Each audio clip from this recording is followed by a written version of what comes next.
नमस्कार दोस्तों, मैं हूं जितेंद्र दीक्षित। 4 पीएम महाराष्ट्र में आपका स्वागत है। महाराष्ट्र इस वक्त मराठा आरक्षण की आग में जल रहा है। आज दोपहर को एक वीडियो के जरिए जो मैंने आपको अपडेट दिया था मराठा आरक्षण को लेके, उसके बाद से लेके अब तक और भी कई घटनाएं हो चुकी हैं और कई डेवलपमेंट्स हो चुके हैं। एक डेवलपमेंट यह है कि असदुद्दीन ओवैसी की पार्टी ऑल इंडिया मजलिस इत्तेहादुल मुसलमीन, उसने भी मराठा आरक्षण की मांग का समर्थन किया है। इस पार्टी के एक सांसद हैं संभाजी नगर से, जिनका नाम है इम्तियाज जलील। उन्होंने मराठा आरक्षण के पक्ष में बयान दिया है। आपको बता दें कि एआईएमआईएम भी महाराष्ट्र में पिछले चंद चुनावों से अपनी किस्मत आजमाते आई है और उसको सफलता भी मिली है। और इस वक्त महाराष्ट्र से उसका एक सांसद मौजूद है। पिछली बार उन्होंने वंचित बहुजन आघाड़ी के साथ में मिलकर चुनाव लड़ा था और अगला लोकसभा और उसके बाद विधानसभा चुनाव लड़ने की भी एआईएमआईएम की तैयारी है। तो वो भी मराठाओं के समर्थन में ये पार्टी भी उतर पड़ी है। तो ये एक प्रमुख डेवलपमेंट है। इसके बाद दूसरा डेवलपमेंट ये है कि जो हिंसक वारदातें थी वो बीते चंद घंटों में और भी ज्यादा बढ़ चुकी हैं। हिंसा और बड़े पैमाने पर हो गई है और इसका सबसे ज्यादा असर मराठवाड़ा के बीड़ जिले में देखने मिल रहा है। पिछली बार मैंने आपको बताया था कि एक विधायक हैं, उनके घर पर हमला हुआ। इन विधायक का नाम प्रकाश सोलंके है। मादल गांव में वो घर में मौजूद थे, उस वक्त पथराव हुआ और फिर आगजनी हुई। इनके वाहन को भी जला दिया गया और ये सब कुछ पुलिस की मौजूदगी में हो रहा था। पुलिस थोड़ा सा नरम रवैया अपनाए हुए है, क्योंकि इससे पहले सितंबर में जब मनोज जरंगे पाटिल ने पहली बार अनशन किया था और पुलिस जब उनका अनशन खत्म करवाने गई थी तो उस वक्त हिंसा हो गई थी और हिंसा के बाद उसका खामियाजा पुलिस को ही भुगतना पड़ा था। पुलिस के चंद अधिकारियों को सरकार ने सस्पेंड कर दिया था मराठा आंदोलनकारियों को संतुष्ट करने के लिए। तो इस बार जब आंदोलनकारी हिंसा कर रहे हैं तो ऐसे में पुलिस वो सख्ती नहीं बरत रही है जो आमतौर पर ऐसी वारदातों के वक्त बरतती है। तो दोपहर तक एक विधायक के घर पर हमला हुआ था, आगजनी हुई थी। अब जानकारी आ रही है कि एक दूसरे भी विधायक हैं जिनका नाम संदीप क्षीरसागर है, उनके घर पर भी इसी तरह से हमला हुआ है। इसके अलावा पूर्व मंत्री हैं जयदत्त क्षीरसागर, उनके घर पर भी हमला हो चुका है। और इसके साथ साथ शरद पवार गुट का एक दफ्तर है, पार्टी का दफ्तर है, उसमें आगजनी हुई है और साथ में एक नगर पालिका के दफ्तर में भी आगजनी की घटना सामने आई है। इसके अलावा जगह जगह पर स्टेट ट्रांसपोर्ट की बसों पर पथराव हो रहा है और कई ठिकानों पर मराठा आंदोलनकारियों ने रास्ता रोको किया है। ये जिस तरह से हिंसक वारदातें हो रही हैं, इसका विरोध अनशन पर बैठे मनोज जरंगे पाटिल खुद कर रहे हैं।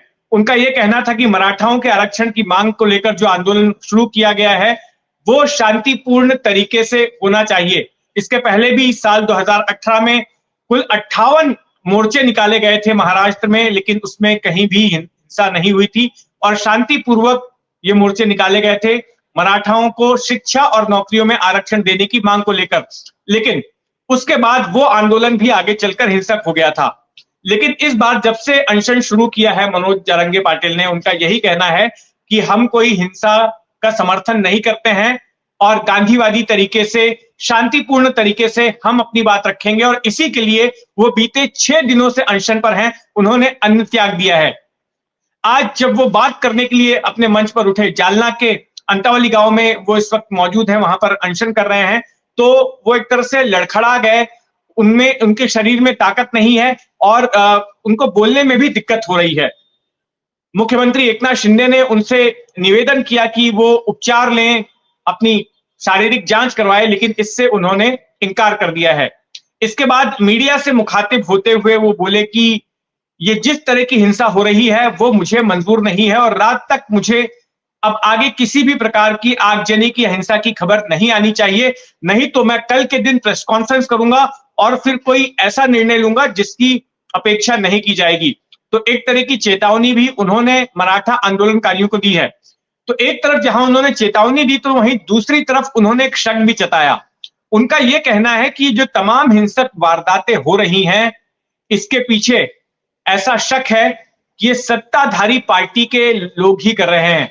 जो 3 पार्टियां सत्ता में हैं उनके कार्यकर्ता ही इस तरह की हिंसक वारदातों को अंजाम दे रहे हैं, आगजनी को अंजाम दे रहे हैं, और इसके पीछे उनकी मंशा यह है कि इस आंदोलन को दागदार कर दिया जाए, इस तरह का दाग लगे, इस तरह का आरोप लगे कि मराठा जो है हिंसा के बल पर, हिंसा को लेकर उतारू हो गए हैं और हिंसा के बल पर वे आरक्षण चाह रहे हैं।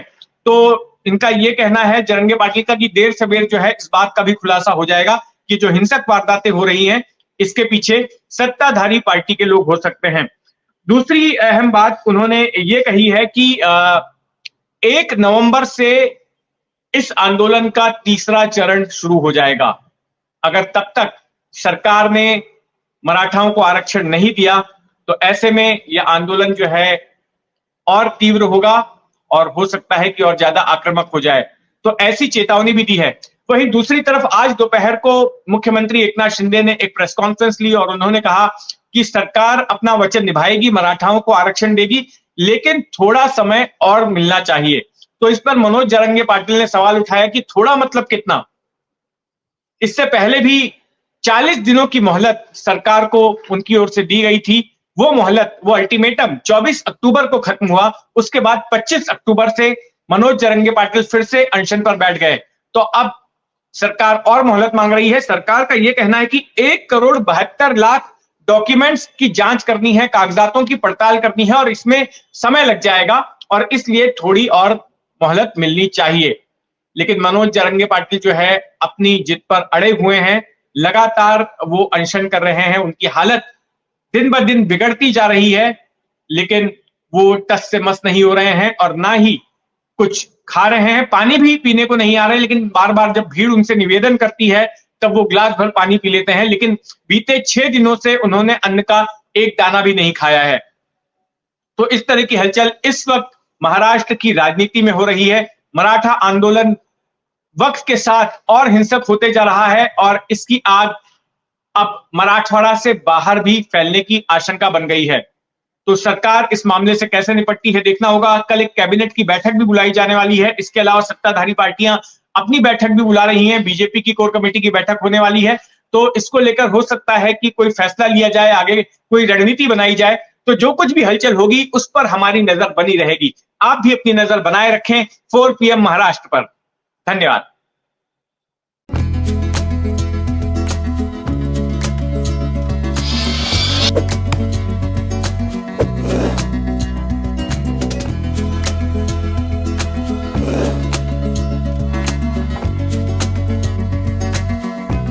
you